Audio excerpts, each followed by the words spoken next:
साथ शुरू करता हूँ। आप जरूर तवज्जो देने इधर जनाब देखिए। जो नौजवानों अपने ज़मीर को जगाओ, जो नौजवानों अपने ज़मीर को जगाओ, जिन्होंने तोड़ा है हमारे घर को, जिन्होंने तोड़ा है जम्मू कश्मीर लद्दाख को, उनके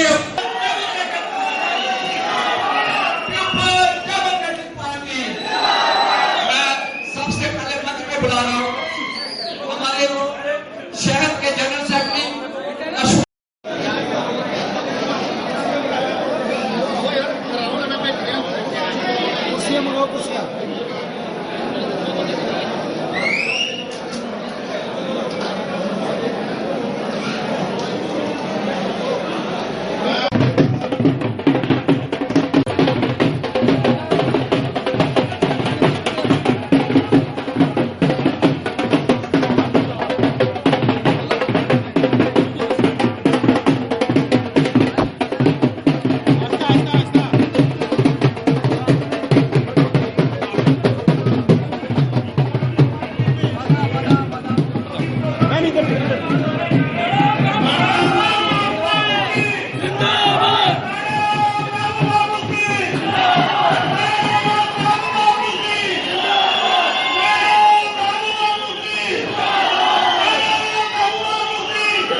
हो गया। पेट्रोल की कीमत कितनी बढ़ गई? जब पेट्रोल की कीमत बढ़ जाती है तो सब चीजों की कीमत बढ़ जाती है। बीजेपी वाले किसानों से उनको नहरों में पानी नहीं दे रहे हैं, उनको पंप चलाने के लिए बिजली नहीं दे रहे हैं, बल्कि उनके से सस्ते दाम चावल आटा लेके लोगों को दे रहे हैं। उसके अलावा कुछ भी नहीं करते ये लोग, कुछ भी नहीं। 5-5 किलो गेहूं दे दो, छुट्टी कर लो।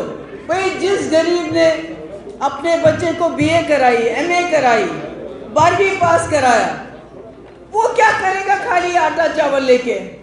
उसके बच्चे को नौकरी चाहिए, क्योंकि जब बच्चा पढ़ लिख के घर में बेकार बैठता है उसकी हालत खराब हो जाती है। मैंने देखा है, मैंने अपने घर में देखा है कि जब बच्चा बेरोजगार होता है, बेकार बैठता है, उसके दिमाग में कैसे कैसे ख्यालात आते हैं। इसलिए मैं समझती हूँ हमारी सबसे बड़ी समस्या इस वक्त बेरोजगारी की है। इनको उसका समाधान करना चाहिए। ये कहते हैं अब जम्मू में हिंदू चीफ मिनिस्टर आएगा। अरे पिछले 4 साल से 8 साल से दिल्ली में हिंदू प्राइम मिनिस्टर है, होम मिनिस्टर हिंदू है, जम्मू कश्मीर में हिंदू गवर्नर है। तो क्या किया आपने जम्मू का? किया ना। हमारी रेत बाजरे के लिए भी बाहर से ठेकेदार आते हैं।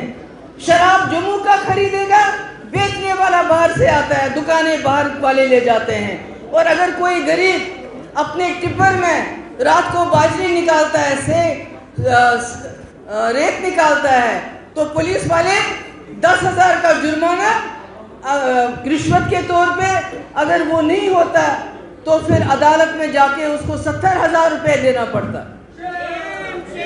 बिजली के बिल 1.5 लाख 2 लाख कहां से लाएगा? आप तो कह रहे थे जम्मू कश्मीर में सब ठीक होगा। जब कोई बात करता है बीजेपी के खिलाफ, अगर कोई मुसलमान बात करता है तो कहते हैं पाकिस्तानी है, अगर कोई सरदार बात करता है तो कहते हैं खालिस्तानी है, और अगर कोई हिंदू बात करता है तो कहते हैं देशद्रोही है। बीजेपी को गाली देना कहते हैं ये देश को गाली देना। ऐसा तो नहीं है। ये तो सबसे ज्यादा देश की मुखालफत करते हैं जब ये कहते हैं कि हम इस देश के तिरंगे को भगवा झंडे से बदलेंगे। इससे बड़ी देशद्रोही की क्या बात हो सकती है? आज ये मुसलमानों के पीछे पड़े हैं। भाई सर पे दुपट्टा ना रखें मुसलमान लड़कियां, हिजाब ना करें। कल को बोलेंगे सरदार पगड़ी ना बांधे, परसों बोलेंगे तमाम हिंदू भगवा रंग पहन ले, पैंट पहनना बंद कर दो, धोती पहन लो। ये तो चलता रहेगा। अगर हम लोग खड़े नहीं हो जाएंगे, हम लोग इसका मुकाबला नहीं करेंगे, तो हम कहां के रहेंगे? और हर चीज का इलाज नफरत। आज जैसे बेग साहब ने फरमाया, कोई फिल्म आई है, मैंने उस फिल्म को नहीं देखा, मैंने नहीं देखा, कश्मीर फाइल्स नहीं देखा, पर मैंने सुना उसमें बहुत खून खराबा है, बहुत तकलीफ दे मंजर हैं। तो मैंने कहा मुझे ये फिल्म देखने की जरूरत नहीं है, क्योंकि मैंने अपनी आंखों से चिट्टी सिंहपोरा के सरदारों का खून हाथों से धोया है नलके के नीचे। मैंने देखा है वो मंजर जब हमारे 40 से ज्यादा सरदार लोग मारे गए, खून से लथपथ लाशें, जो लोग उन लाशों को उठाते थे उनके हाथ खून से भर जाते थे। और उसके बाद मैं भी वहां जो वाटर पंप था उसके पास पानी दे रही थी ताकि वो हाथ धो ले। पर उसके बाद क्या हुआ, जब चिट्टी सिंहपोरा में सरदार भाई हमारे मारे गए, 3 दिन के अंदर 7 मुसलमानों को, जिसमें एक 25 साल का लड़का था जिसकी शादी होने वाली थी, उसको कुछ आर्मी के लोगों ने, कुछ टास्क फोर्स के लोगों ने उनको पकड़ लिया, पथरी पर लेके गए, वहां मार दिया टॉर्चर करके। यहां तक टॉर्चर किया कि जब उनकी शिनाख्त हुई तो वो अंगूठी से हुई, वो पैरों से हुई, क्योंकि उनका मुंह रखा ही नहीं था, और कहा हमने चिट्टी सिंहपोरा के मिलिटेंट मार दिए।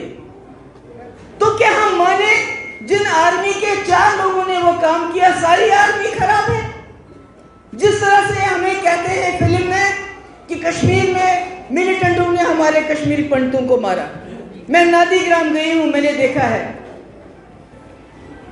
कहते हैं कि इसका मतलब है सारे कश्मीरी मुसलमानों से नफरत करो। ये कैसे होगा? गुजरात में कुछ गुंडे निकले, उन्होंने वहां के मुसलमानों को मार दिया। इस तरह मारा सुरजीत कौर जी कि जो औरतें प्रेग्नेंट थी उनके पेट काट के, उनके पेट से बच्चों को निकाल के तलवार के ऊपर रखा। तो क्या हम कहें, तो क्या हम माने कि सारे गुजराती खराब हैं? ऐसा तो नहीं है। ये तो सोसाइटी में कुछ लोग होते हैं, मिलिटेंटों ने जाति की, क्या हिंदू नहीं मारे गए? मैं खुद गई बलजराला, मैंने वहां खुद अग्नि दी। रतन कुमार जो 7 बहनों का इकलौता भाई था, जिस दिन वाजपेयी जी लाहौर बस लेके गए, उस दिन रात को बलजराला में एक बारात में 7 हिंदुओं को मिलिटेंटों ने मार दिया। कोटडारा में हिंदुओं को मार दिया। ठकराई छात्रों में हिंदुओं की बारात को मार दिया गया। पर इसका ये कतई मतलब नहीं कि सारे मुसलमान मिलिटेंट हैं, सारे कश्मीरी मिलिटेंट हैं। मुझे याद है बचपन में, मैंने बहुत छोटी थी, मैंने फिल्म देखी शहीद, जिसमें भगत सिंह जी को, सुखदेव जी सिंह को, इसी तरह अशफाकुल हक को, उनको दिखाया। तो क्या होता था जब हम वो फिल्म देखते थे, तालियां बजा के फिर कहते थे हिंदू मुस्लिम सिख ईसाई आपस में है भाई भाई। मगर आज क्या होता है, आज वो फिल्म वाले को तो फिल्म बनानी है, उसको तो कसूर नहीं है, उसको तो पैसा कमाना है। उसने तो एक हफ्ते में 100 करोड़ रुपया कमाया। मगर आपके लिए क्या किया बीजेपी ने? उस फिल्म को प्राइम मिनिस्टर प्रमोट करता है, ऐसी फिल्म और जब हॉल में जाते हैं, जब भगत सिंह जी की फिल्म देखी तो लोग आपस में भाईचारा बढ़ गया। मगर जब ये फिल्म देखते हैं, वहां इनके गुंडे होते हैं, वो वहां मुसलमानों के खिलाफ नारा लगाते हैं, कश्मीरियों के खिलाफ नारा लगाते हैं। मुझे दुख है, ये क्या जाने कश्मीरी पंडित क्या होता है। ये तो उनके दुख को हथियार बना के इस्तेमाल करना चाहते हैं, नफरत फैलाना चाहते हैं। मैं कश्मीरी पंडितों के घरों में पली हूं। मेरे बाप ने आरसपुरा से इलेक्शन लड़ा और जीता हिंदू इलाके में। मखनलाल फोतेदार पहलगाम से इलेक्शन जीते थे कश्मीर में। अरे इनको क्या पता है ये कश्मीरी पंडित क्या होता है, ये क्या होता है। ये तो सिर्फ नफरत जानते हैं, नफरत के अलावा कुछ नहीं। ये चाहते हैं कि कोई हमें नौकरी का ना पूछे, कोई हमें रोजगार की बात ना करे, बिजली की बात ना करे, पानी की बात ना करे, सिर्फ वो आपस में लड़ते रहें। आपने देखा मंदिर और मस्जिद, मंदिर कौन बनाता है? लोग बनाते हैं। मंदिर तो लोगों का बनाने का काम है ना।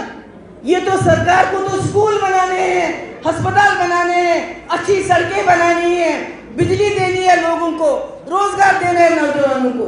मगर ये क्या कहते हैं, हमने राम मंदिर बनाया। भैया आप कौन होते हो राम जी का मंदिर बनाने वाले?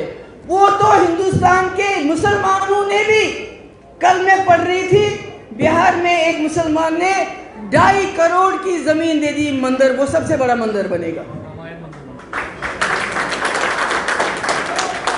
तो ये क्या सबक पढ़ा रहे हैं हमें? Kashmir files, Kashmir files, Kashmir files. पंडितों के घर में मैं पली हूं, बड़ी हूं, मैंने देखा है कश्मीरी पंडित क्या होता है। और अगर किसी का नुकसान, हमारे लोग मारे गए, हिंदू मारे गए, मुसलमान मारे गए, सिख मारे गए, पंडित मारे गए, मगर अगर सबसे बड़ा नुकसान कश्मीरियों का हुआ तो वो हमारे कश्मीरी पंडित भाई जो वहां से चले गए, उसका नुकसान हमें ज्यादा हुआ। हमारे स्कूल टीचर, हमारे डॉक्टर, हमारे इंजीनियर कश्मीरी पंडित होते थे। मुझे भी कश्मीरी पंडितों ने पढ़ा है। उनके जाने के बाद हमारा तालीम का निजाम सारा डगमगा गया। अभी मैं जम्मू में होती हूँ, मुझे बहुत अच्छा लगता है, मैंने बड़ा चंगा लगता है। इतने मुसलमान चल रहे, इधर कश्मीरी, इधर डोगरा, इधर सरदार।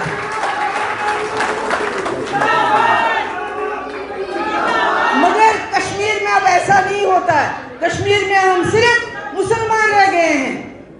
ये जम्मू कश्मीर एक गुलदस्ता है। मेरी आप सबसे गुजारिश है, मैं जम्मू के लोगों से गुजारिश करना चाहती हूँ, मजहब के नाम पे मत बटो, पीछे मत जाओ, आगे चलो। ये कभी बाबर की बात करते हैं, कभी औरंगजेब की बात करते हैं, कभी जिन्ना की बात करते हैं, कभी पाकिस्तान की बात करते हैं। अरे पाकिस्तान तो अगर हमारे हिंदुस्तान के मुसलमानों को जाना होता तो तब चले गए होते। अगर जम्मू कश्मीर को उस वक्त पाकिस्तान से जाने का मौका मिला, इन्होंने फैसला किया हम गांधी के हिंदुस्तान के साथ जाएंगे। हमें तो कोई पीछे से बंदूक लेके नहीं था, तो फिर क्यों आप इतनी नफरत डाल रहे हो जम्मू कश्मीर के लोगों के दिलों में? तो मैं आज सबकी बहुत शुक्रगुजार हूँ। आप आए, आपने दरबार सुनी। मैं यहाँ जो नौजवान है उनसे कहना चाहती हूँ, मेरे बच्चों, इस स्टेट को, इस रियासत को, जिसको खून से सींचा है सबने, इसको बर्बाद होने मत दो। इसको हिंदू मुसलमान में बंटने मत दो। इसको मजबूत करो और इनको बताओ कि हम एक हैं, हिंदू, मुस्लिम, सिख, ईसाई, हम सब एक हैं। ये कश्मीर फाइल्स की फिल्म जरूर देखो, मगर मुसलमानों से नफरत मत करो। बहुत बहुत शुक्रिया आपका।